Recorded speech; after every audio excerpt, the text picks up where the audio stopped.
সাব্বাস বেটা বাঘের বাচ্চা। মানে ভাবতে অন্যরকম লাগে মায়েরই, একটা সুকুন ভাব চলে আসছে যে ঝুঁকেঙ্গা নাহি সালা।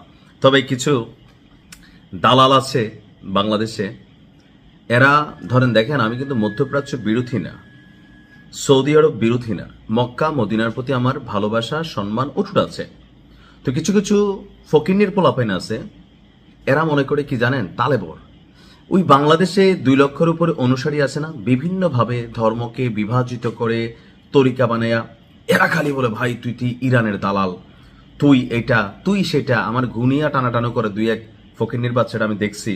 তো এদের উদ্দেশ্যে বলি আর কি, যে টানতে পারবি, তোর হ্যাডম নাই আমার সামনে এসে কোনো কথা বলার, যদি থাকে এক বাবার জন্মের হয়ে থাকিস আইসা কথা বলিস। ভাই পিছনে নাইমরিনে অনেকেই কথা বলে, ইরানকে নিয়ে যেমন আমি ঝুঁকবো না, ব্যক্তি জীবনে অনেক ক্ষেত্রে কিন্তু ঝুঁকি না, ঠিক আছে, ভদ্রতা নম্রতা এটা আমার বৈশিষ্ট্য।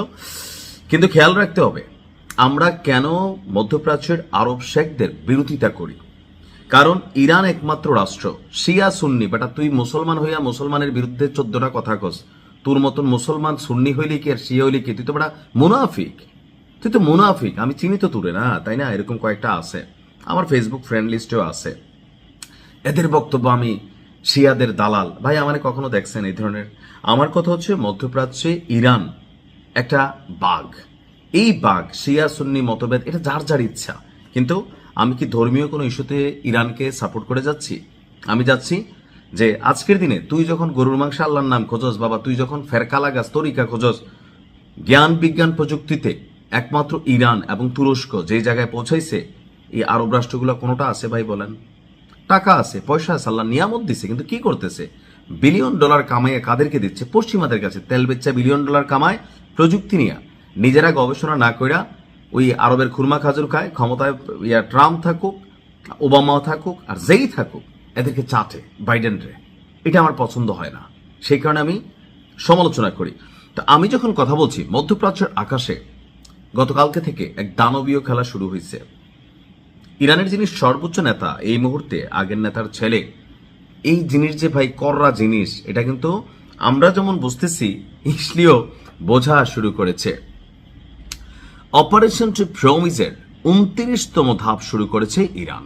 আজকে রাতেই ঘটনাগুলো ঘটছে। আইআরজিসির অ্যারোস্পেস ফোর্সের অত্যাধুনিক প্রজন্মের ব্যালিস্টিক ক্ষেপণাস্ত্রের একটি বিশাল বহর তেল আবিবের উদ্দেশ্যে, নেগেভ মরুভূমির উদ্দেশ্যে এবং ওই অঞ্চলে অবস্থিত মার্কিন সন্ত্রাসীদের বিমান ঘাঁটি লক্ষ্য করে আপনার অভিযান চালাচ্ছে।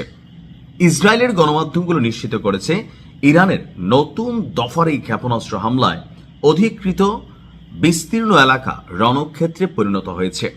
রাজধানী তেল আবিব, আশদোদ শহরে একের পর এক বিকট বিস্ফোরণের শব্দে সাধারণ মানুষ ঘর থেকে বের হয়ে রাস্তায় দৌড়াদৌড়ি করছে। ইসরায়েল বাধ্য হয়ে পুরো অঞ্চলে ডেথ অ্যালার্ম বা মৃত্যু ঘণ্টা সক্রিয় করেছে।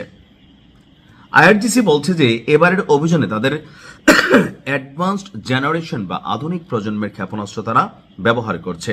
তাদের লক্ষ্যবস্তুর প্রধান তালিকায় প্রধান বাণিজ্যিক এলাকা, নেগেভ মরুভূমিতে থাকা ইসরায়েলের গুরুত্বপূর্ণ সামরিক এবং পরমাণু স্থাপনা এবং মধ্যপ্রাচ্যে মোতায়েন মার্কিন সামরিক ঘাঁটি।